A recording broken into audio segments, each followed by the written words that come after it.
Certaines étapes sont des étapes très importantes dans la démarche minimaliste. Ce sont des étapes clés. Je vais vous présenter les 5 règles d'or du minimalisme pour être efficace dans la durée. La première règle d'or du minimalisme est de trier.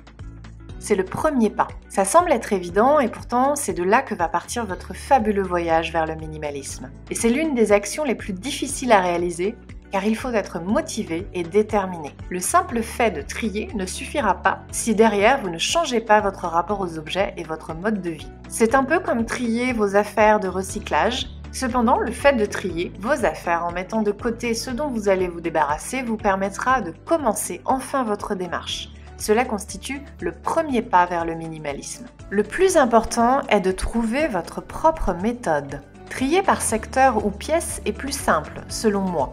Même si c'est vrai que la grande prêtresse et experte du rangement Marie Kondo vous dit de faire catégorie par catégorie. Concernant les vêtements, par exemple, je vous conseille vraiment de tout rassembler, y compris manteaux et accessoires stockés dans l'entrée. Ceci dit, je vous déconseille de commencer par les vêtements, car cela représente une des catégories les plus complexes du minimalisme. Je suis actuellement encore en train de travailler sur une garde-robe capsule et la définition de mon uniforme personnel. Je reviendrai sur ce sujet dans une prochaine vidéo. Donc concernant les pièces ou les sections dans lesquelles vous allez être le plus à l'aise et le plus confiant, je vous conseille de commencer par ces pièces. Il est toujours plus facile d'initier la démarche de cette manière. Si vous déménagez ou faites des travaux, profitez de ces moments pour faire le tri par le vide. C'est un moment idéal pour revoir tout son intérieur et son rapport aux objets. Notre vie change et vos objets ne correspondent peut-être plus à votre vie actuelle. N'hésitez pas à les laisser partir pour tourner la page et commencer une autre page blanche. Vous allez avoir plus d'énergie grâce à ce tri pour un nouveau départ. La deuxième règle d'or du minimalisme est de désencombrer. On va faire la différence entre désencombrer versus trier. Trier et désencombrer sont deux actions différentes. Le désencombrement est un processus pour vider un espace. Si vous ressentez ce besoin de tri, c'est que votre espace est trop chargé. Une fois le tri et le rangement effectués, certains meubles seront sûrement de trop. N'hésitez pas à les retirer avant de les remplir à nouveau. Car n'oubliez pas, l'humain n'aime pas le vide et cherche à le combler. Pour le désencombrement, cela peut prendre plus de temps. Mais si vous avez une cave ou un espace de stockage, faites sortir votre meuble, par exemple, rapidement, afin d'aménager votre nouvel intérieur plus spacieux. Vous pouvez revendre ces objets et vous faire une petite enveloppe budget ou bien les donner. Cela fera sûrement des heureux qui en trouveront alors une utilité. Si l'objet est cassé ou détérioré, jetez-le. Pensez à recycler bien sûr et à vous déplacer à la déchetterie prévue pour les encombrants. Tout ne se jette pas à la poubelle classique. Le fait de faire un trajet vers la déchetterie vous donnera en plus l'impression d'avoir vraiment accompli une première action de désencombrement. Vous vous sentirez satisfait et plus léger. Si cela est plus facile, demandez à des amis de vous accompagner. Vous pourrez également en retour les aider à désencombrer. La troisième règle d'or du minimalisme est de ranger. Ranger est tout un art de vivre. Cela peut paraître également très évident, mais détrompez-vous, ranger est un art. Organiser ne veut pas dire nécessairement minimiser. Donc, une fois que vous avez désencombré, vous pouvez apprendre à ranger et à ranger correctement. Demandez à Marie Kondo et à tous ses adeptes. Elle passe ses journées à guider et à coacher les gens, car ranger n'est pas une action forcément innée.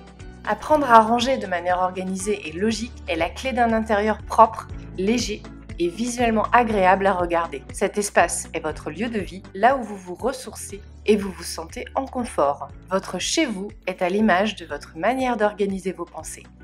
C'est pour cette raison que ranger fait du bien, car cela permet de mettre de l'ordre dans sa tête également. Déterminez une stratégie pour ranger vos affaires toujours au même endroit afin de bien définir l'utilité de chaque espace dans votre logement et d'éviter d'avoir des objets doublons. Ne rangez pas vos accessoires informatiques à différents endroits par exemple. Pensez à tout regrouper afin d'y accéder plus rapidement. Ranger un objet après chaque utilisation est une discipline, certes pas forcément évidente à mettre en place au début, mais cela deviendra un automatisme, voire une nécessité à l'avenir pour garder votre espace constamment rangé. C'est un vrai gain de temps et un réel confort de vie sur le long terme. Le minimalisme est une vraie discipline, comme je vous le disais, ranger est un art de vivre. La quatrième règle d'or du minimalisme est la règle de un objet rentre, un objet sort, qui permet à long terme de contrôler les objets de votre logement sans avoir cet effet rebond. Vous pouvez comparer cela à un flux de circulation. Le fait de s'autoriser à faire rentrer un nouvel objet une fois qu'un autre est sorti vous évite d'accumuler plus et vous fait vraiment réfléchir à l'utilité de ce nouvel arrivant. Bien sûr, cet exercice n'est pas à mener à l'extrême, mais si vous prenez l'habitude d'essayer au mieux de vous y tenir, vous verrez, cela deviendra plus vite une habitude. Cet exercice est réalisable lorsque vous avez sorti tous les objets inutiles de votre intérieur. Il permet vraiment d'avoir un œil constant sur votre quantité d'objets en votre possession. Il vous amènera doucement vers la voie du minimalisme. Vous contrôlez votre intérieur et tous les objets qui y rentrent sont contrôlés et non le contraire. Par exemple, vous voulez absolument ce pull, demandez-vous si vous n'avez pas un vêtement à donner, à jeter ou bien à vendre. Cela peut concerner un tout autre objet évidemment, mais il faut que l'objet soit d'une proportion égale. Vous ne pouvez pas remplacer un ordinateur par une gomme. La cinquième règle d'or du minimalisme est la règle de l'attente avant l'achat. Vous l'aurez deviné, cette règle est la plus importante dans notre façon de consommer. Le fait de reposer l'objet désiré et de sortir du magasin, même si cela n'est que pour quelques minutes, vous permet de prendre de la distance face au potentiel achat impulsif. Lorsque vous achetez, plusieurs critères rentrent en compte. Votre humeur, l'environnement, le côté persuasif du vendeur, votre réel besoin et l'aspect attractif de l'objet en question. Vous pouvez être également influencé par des amis. Que vous attendiez quelques heures, quelques jours, voire même quelques mois, posez-vous un moment et demandez-vous si cet achat est utile. Ce que je fais habituellement, c'est poser sur le papier mes envies d'achat spontanées qui me viennent en tête. Vous savez, le célèbre « Tiens, je m'achèterais bien ce truc » et dites-vous que c'est normal et naturel de vouloir consommer.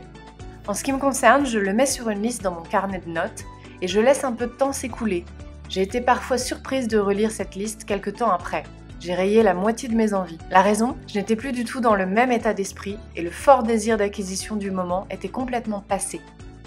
C'est mieux de le faire avant, avec une liste, que de le faire avec l'objet déjà acheté devant vous. Vous évitez ainsi les étapes de tri, désencombrement, de revente ou de don. Comme quoi l'acte d'achat est très dépendant de votre état d'esprit. Prenez-en conscience. Il est très important de poser l'achat et d'attendre un minimum de 24 heures. C'était les 5 règles d'or du minimalisme. Je dirais que le plus important est d'être patient, indulgent avec vous-même et confiant. La voie vers moins de possession doit être vraiment un plaisir. Prenez-le comme une activité à part entière, tout comme une discipline sportive ou intellectuelle. Le minimalisme est une vraie méthode. Le tri peut se refaire plusieurs fois dans l'année, dès que vous le ressentez. Pour ma part, il m'a fallu bien 2 ans de tri régulier chaque mois pour commencer à avoir un intérieur plus dégagé des objets superflus et je continue encore à travailler sur ma garde-robe et à certains aspects dans mon intérieur. Ne baissez pas les bras et courage à vous pour vos efforts, ça payera. Merci à tous d'avoir visionné cette vidéo, j'espère qu'elle vous a été utile. Pensez à vous abonner pour être au courant de mes nouvelles vidéos et pour soutenir mon travail. Merci.